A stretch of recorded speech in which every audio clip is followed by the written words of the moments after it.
Hey there, fellow travelers. Mark here with Wolters World, and today with my friend here, Miguel, actually our guide here in Ecuador. And a lot of you have asked us, Mark, could you interview some locals when you do travel? So we're here in Ecuador, and the people here are awesome, so don't worry, you have plenty of chances to talk to lots of people when you are here. Though it's probably helpful you speak some Spanish when you say. Sí, claro. Sí, claro. Yes, of course. And so we're going to ask Miguel a few, suggestions for Ecuador. So as a local and as a guide, what are some things you think people should know about Ecuador? Well, one of the things is that Ecuador is a mountainous region in the tropics, which is a unique feature. Also, we know that actually Ecuador is a small country compared to all rest of South American surrounding countries to Ecuador. So in a very small area, you can visit several regions, like coastal tropical area in front of Pacific. You can visit mountains as high as 20,000 feet with snow. So all the forests and ecosystems in between. We also have dry forests in the Andes, as well as in the coast. And we have access to the Amazon basin. So the richest ecosystem in the world is the tropical rainforest. And in the Amazon, we have nice conserved areas that one can visit. Yeah. And the thing is, when you go around, you will see how it seems like thousands of different microclimates, all kinds of different stuff, here, and that's what's really cool about Ecuador. It's like you have all ecosystems in the world seem to be here. Yeah, that's true. That's true. And actually, not only that, because you have places that are rich in terms of ecosystems, also in Central America, some places a little further south or north, but also the richness in cultures here. Because of it's actually something that it reflects in what we have in people. People that live in the coast doesn't look like and doesn't do like the people in the highlands. So also you can visit cultures that are living in the highlands, having living here for thousands of years.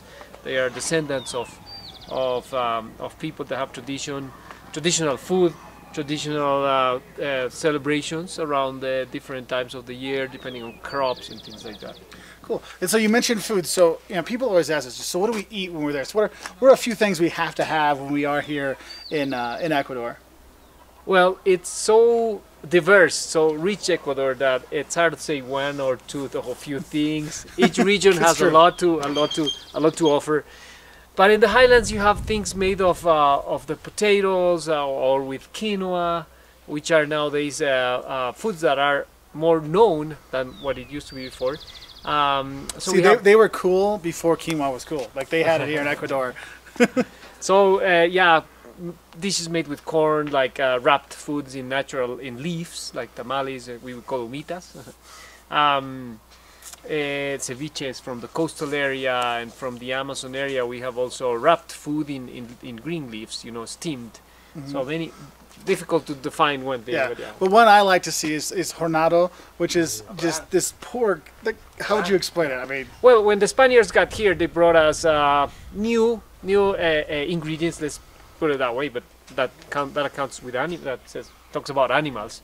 And so pork was brought by Spaniards, and Indians loved it, and now they prepare it very well. One of the things is the baked pork. We call it hornado, and so it's a slowly cooked or baked pork. It's better if it's in a wood oven, and so it's served with traditional corn with potato tortillas. So it's a combination of the Indian and Spanish bonding as after Spanish conquest. Yeah, and it's really good, and you'll see the markets and stuff like that, but you'll see the pig on the thing. We saw today in the Otavalo market. He took us there. It was really, really kind of cool. So what are some other things you'd like to tell people? Like, what are some things they should watch out for? You were telling us about the sun and stuff like that. Well, to watch out for, yeah, you have to, when you come to the highlands, the altitude can affect you. Directions, try not to exercise too quick, too fast at the first few days. Come to the sun is really intense, so actually bring sunscreen, bring a good brimmed hat, keep hydrated, and that's mainly what you watch out for. You can avoid if you want to alcoholic drinks the first day. The first day too. But actually, that's something can be counteracted with water, some rest. Yeah. Cool. So what are some other things you'd want to tell people that want to come here to Ecuador? Well, in Ecuador, you can see a lot of wildlife. Okay, Yeah. in the continental part of Ecuador, because as you know, we also have actually access to Galapagos, which is part of our country. It's one of the provinces of this country. A lot of people know just Galapagos; they don't know that we are actually part of. I mean, Galapagos is part of Ecuador. Yeah. But when you visit the continental part of Ecuador, you also have a nice wildlife. It is one of the most biodiverse countries in the world. So orchids is one of the richest groups of organisms in Ecuador that have been studied. So more than 4,000 species of orchids. You can look out for that. You can look out for hummingbirds in the cloud forest. No, capital of the city of the country is Quito. Quito has a nice. I mean, it's very well filled with facilities for staying, for eating. Beautiful colonial area that is site of UNESCO. That's something not to miss. And at the cloud forests around Quito, if you don't want to go too far. Access you to very good wildlife, and Ecuador has been exporting fine aroma chocolate beans more than 100 years already. So actually, one of the best things to try here in Ecuador is our dark chocolate. Yeah. Okay, which is starting to be made here because it used to be exported all as a raw product. Yeah, and that's one of the things. You want to look for something to take to your family or your friends back home. Get the chocolate here. Take the coffee. And the coffee, yeah. People will be very happy with you if you do that. So anything else you want to share? Also visiting the highlands. You know, this is, as I told you in the beginning, the highlands of Ecuador are the only place in the world where the equator crosses, for example, one mountain that is snow-capped. No, nowhere else you're going to find this spot. So such altitude is found nowhere else in when following the equator line around the world. Yeah. And that gives us special adaptations of plants, animals, so ecosystems in general, and also the highest tree line. One of the highest because, yeah. And so visiting the highlands from Quito to Cuenca is something really nice. Two colonial cities, both of them UNESCO sites, and so the cultures are a little different from one place to the other. Foods, it's worth a visit. We have a train that was built 100 and some years ago that goes from sea level to 3,500 meters above sea level. So those switchbacks at some point are called the Devil's Nose. That's something that people really should see. Cool. Well, thank you, Miguel.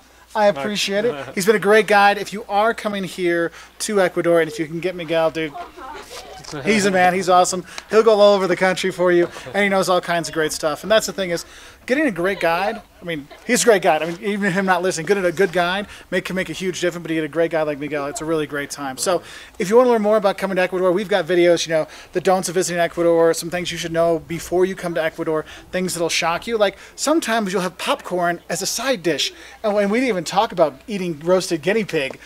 No, yeah, guinea pig. Yeah, is one of the food that people eat here. Also in the Indian areas is guinea pig, definitely. Yeah. So you'll have some good times when you are here. But if you do like videos like this, do click that subscribe button. We put out videos every Wednesday and Saturday. And thank you to all the people that suggested we make a video interviewing a local person. So I'm really glad Miguel agreed to help out. So we'll say bye from here in Ecuador.